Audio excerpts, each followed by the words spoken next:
Hey everybody, Matt from Red Paw here, and today we're going to do a free tutorial for how to make your very own packing cubes right at home. So your very first step is you're going to have to go to the link in the description of this video and download the free pattern from our website, redpawpacks.com. So once you've downloaded the pattern from our website, the next step will be to print out your paper pattern. There's two different files. There's one for an A0 or the large format print, or the A4, which would be print at home on your at-home printer. I would recommend just do the A4 and save yourself some time. You're gonna have to cut out the pieces and tape them together, but there's not that many pieces in this pattern, so it won't take that long. So once you've done that and cut out your paper pattern, the next step will be to trace and then cut onto the fabric of your choosing. For this project, I'm going to use the Monolite. This is the Outdoor Ink Monolite from Ripstop by the Roll. It's printed with burnt orange topo, and I just think this is going to make a killer packing cube, so that's what I'm going to use today. There's only about 3 pieces for this bag design, so it's a very simple and straightforward build. You can see my pieces right here. Once you've cut out the fabric pieces for your pattern, go ahead and mark them with the marks on the paper pattern. This is going to help us in the assembly process, and we're just going to head right over to the machine and get started. Okay, so our first step is we're going to cut our zipper. I did this at about 30 to 31 inches to have a little bit of excess on both ends. This is a fabric that I'm not super familiar with, so I am anticipating a little bit of stretching or pulling with the stitching. And I'm also going to reduce my thread tension here for that exact same reason. So we're going to start out here, and we're going to give ourselves an excess of 1.5 inches approximately, and then put it under the foot of the machine. I'm going to stitch this entire zipper with a 1/4 inch seam allowance. So I'm going to just go ahead and start. Make sure our length is good. We're at about a 3 stitch length. And then this fabric likes to move quite a bit as you work with it. So I'm going to just very carefully put both fabrics stacked on top of each other the best that I can, and stitch the entire length of this front panel with a 1/4 inch seam allowance.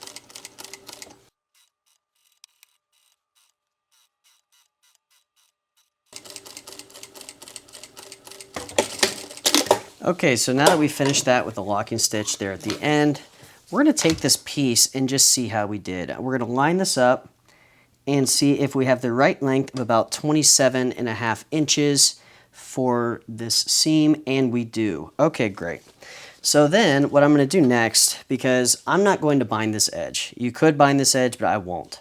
So what I'm going to do now is I'm going to take a lighter and just very quickly go over the edge of the Monolite. The Monolite doesn't fray too much, but a lot of these really thin fabrics do have a tendency to fray, particularly on the zipper part. So I'm going to take the lighter and just try to prevent that as best I can right now.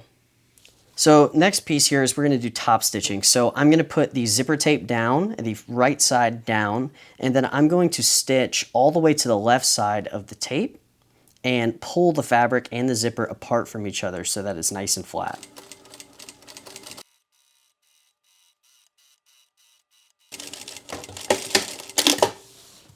All right, fantastic. And we check out our top stitch and we're looking good. Now we just need to trim some threads here over at the end.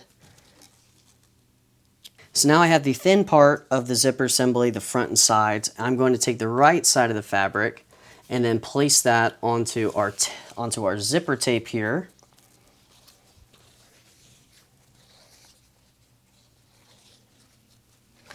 And this is a little tricky with this kind of fabric. It's going to want to move a little bit, but I'm going to just go ahead and line it up as best I can right here on the tape, lined up with our other piece of fabric.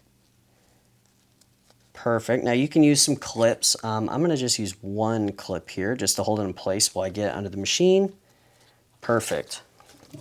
Now I'm going to repeat the exact same process for the last one.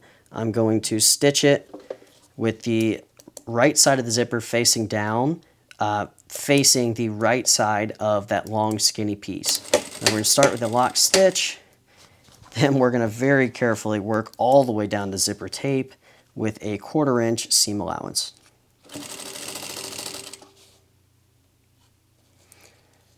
Now remember, it's really important to keep your layers aligned here. Trust me, you'll thank me later if you do it. Take a little bit of extra time and care here. It is going to translate to the final product, and you'll be thankful.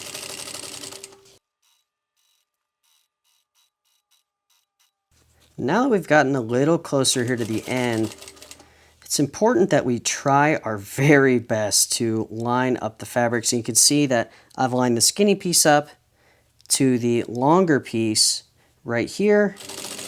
And that's just going to ensure that we don't have any discrepancy in the length of both of our pieces. It's going to make it a little easier. Perfect. So now we have both pieces attached. We're going to do the same thing with the lighter. We're going to focus on singeing the edge of the monolight right here. Again, maybe not mission critical depending on the fabrics you use, but I think a lot of these really thin fabrics benefit from this because we are not going to bind this edge.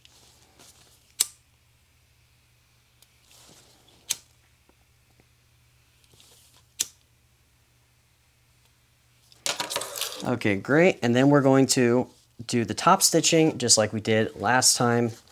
We're going to face the whole piece right side down and stick it under the machine. Then we're going to go to the outer edge of the zipper tape and go ahead and start.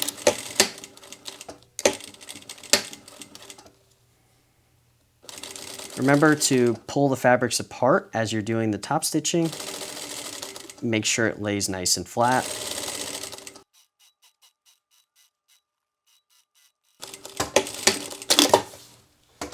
Okay, and then pull it out and check for any errors. And we're looking good. So now what I'm going to do is I'm going to go ahead and trim this excess here at the end of the zipper tape. You can save this for a little later if you need to, but might as well do it right now. Perfect, and we have our piece. Okay, our next step is to add zipper pulls. I really like having 2 zipper pulls. These are the reverse number 5 YKK zip pulls. So what I'm going to do is I'm going to take the zipper, separate the zipper, and then start sliding on the pulls. This may be a little tricky for you if you haven't done this before, but it's really quite easy once you get the hang of it. So we're going to do that on the other side as well because I want to be able to open it from both sides. Perfect. And now our zippers are on. Okay, for our next piece, we're going to create our handle. So I'm going to take a piece of 3/4 inch webbing. I'm going to cut it right at 13 inches, slightly longer. I think it's a 1/2 inch longer than the width of the piece. We're going to take that and then use a lighter and singe the edges really quick to prevent some fraying. Perfect. There's our handle. Okay, so now we've got our main piece, the top, the back, and the bottom. It's going to be hard to see in the video, but mark according to the pattern. You can see here, this is the top. I have a mark here. This is the back, and then this is the bottom. What I'm going to do is those black squares in the pattern is exactly where I'm going to place our webbing handle, just like this. And then I'm going to tack stitch it into place right now. So just go ahead and put that under the machine, line it up according to that black square in the pattern. Perfect. So we're going to take that out and then we're going to go to the other side and then we're going to repeat the exact same thing. Tack it right onto that area with the black square.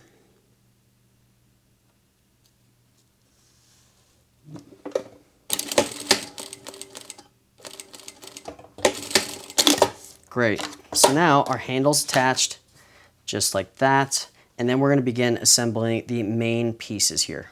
Okay, so now that we have both of our main pieces here, we have our zipper assembly and we also have the main top, back, and bottom piece. What we're going to do is we're going to take our zipper panel right side facing down. We're going to attach that right in between both of our markings. There's going to be a slight overlap of about 1/4 inch, aka the zipper panel is going to extend over the markings about 1/4 inch. So we're just going to use our Wonder Clips and clip this part all together, and then we're going to do that for the other side as well. This is a fabric that moves around a lot, so I'm going to try to use as many clips as I possibly can. Then I'm going to go over here. Remember to keep your handle here as horizontal as possible. It's tricky on this because a very non-rigid fabric. And then I'm going to do the exact same thing. I'm going to line this up. Remember, slight overhang. It's not much, but it's about 1/4 inch of the zipper panel is hanging over the edge of our main body piece here. Now that you've done that, we have both of our sides clipped into the back piece of the main panel, the long squared rectangle panel. So the next what we're going to do is we're going to start clipping this part, the upper part of the zipper, to the top, going around this entire piece. So let me go ahead and get started with clipping.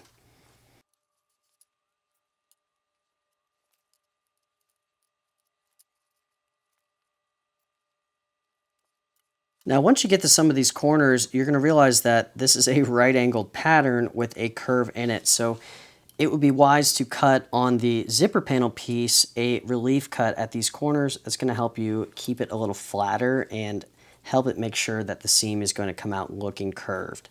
You don't necessarily need to, but gosh, it definitely helps.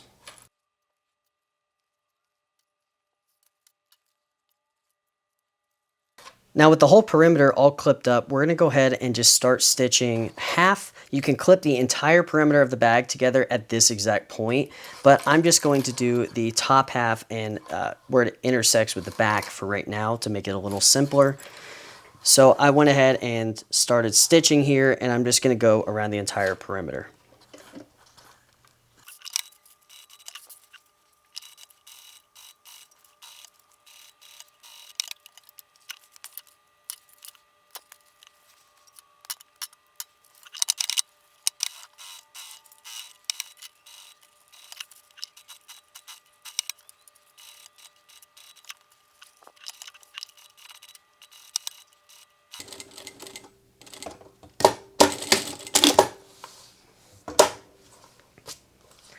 Okay, so now that we have that top and back piece stitched together, let me flip it inside out and just show you what we've just made.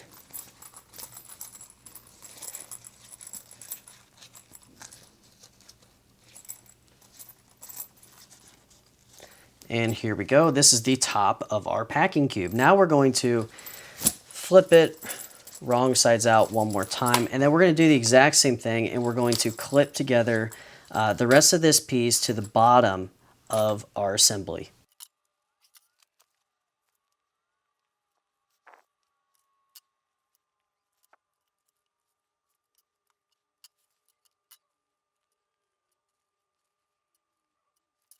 Now that we've clipped all that together, let's finish stitching the entire perimeter here and make our bottom of the packing cube.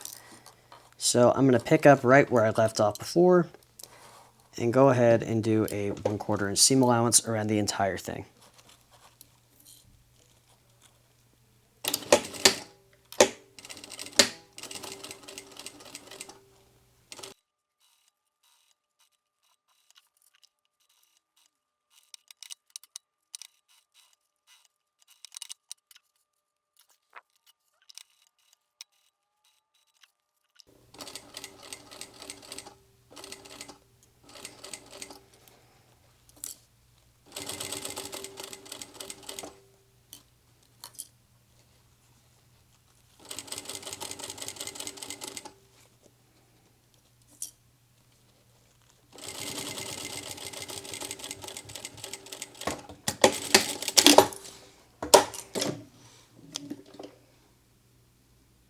Okay, we're done sewing the entire perimeter of the bag, and this is what it's going to look like here.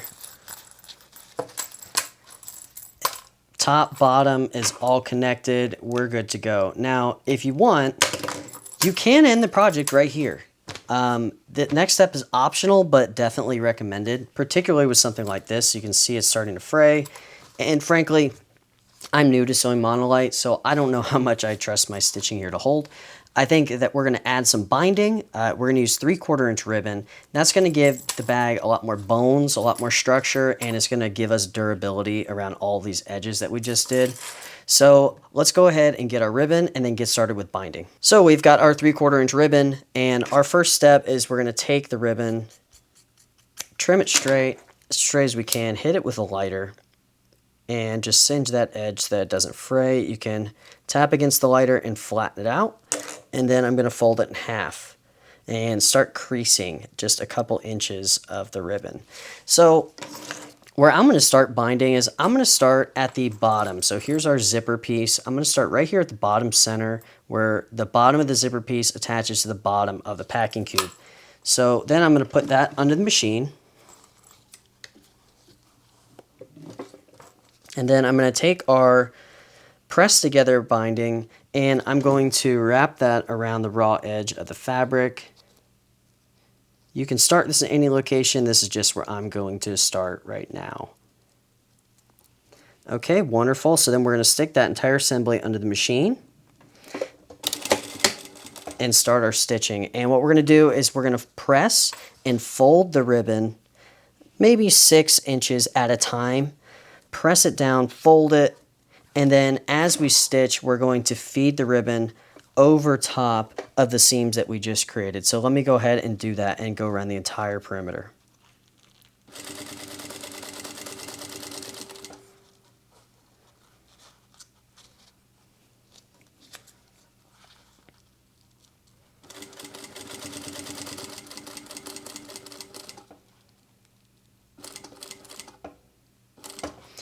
Now, once you get to a corner, this is your basic step. You're going to stop with the needle down about 1 stitch before the corner. You're going to rotate the body piece of the fabric, and then you're also going to rotate the ribbon.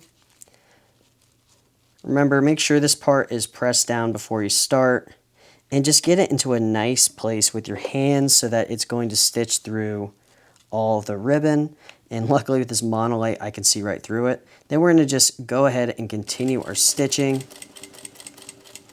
It's really important that you check underneath to see that the ribbon is caught, and it was. So I'm just going to keep chugging along and do that on every corner.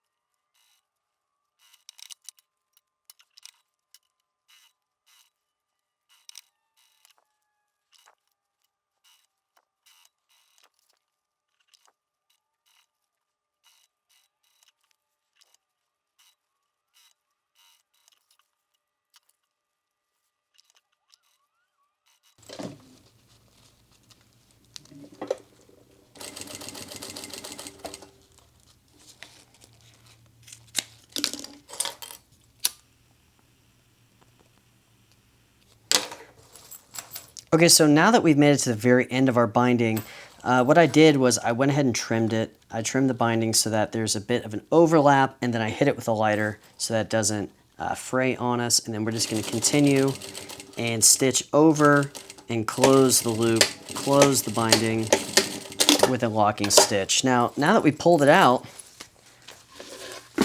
we're done. Now what we're going to do is just go ahead and open up our packing cube and just start putting the edges and pushing them out as much as you can.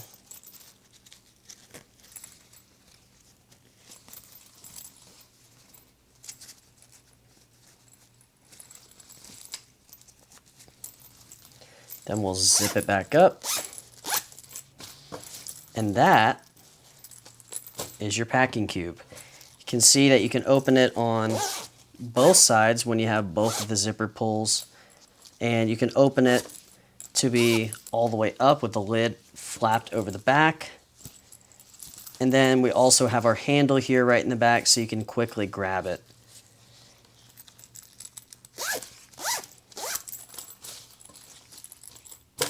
We're done. And just like that, you've done it. You've made this very simple packing cube. I really hope you enjoyed the video and enjoyed this so long. This is such a great project. I didn't even think about using packing cubes until my trip to Denmark this year. Normally, I'm thinking like an ultralight backpacker and I'm just stuffing everything into a big sack with straps and just calling it a day.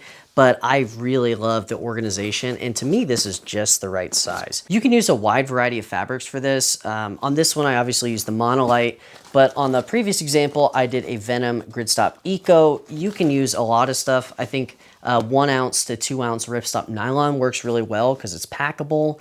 This is great to me because it's breathable, and I didn't have one made out of the monolite yet. So anyway, thank you for watching. I really hope that you enjoyed this video. I hope you enjoyed the sew along and picked up some tricks. This is a very simple build, and it's really awesome to be able to crank out a couple of these bags for your trips. If you enjoyed this free sewing tutorial, please feel free to leave me a comment, subscribe to the channel, and show me a little love. If you're interested to tip me, you can also do that with the Buy Me a Coffee link in the description below. Thank you for watching, and I'll see you in the next tutorial.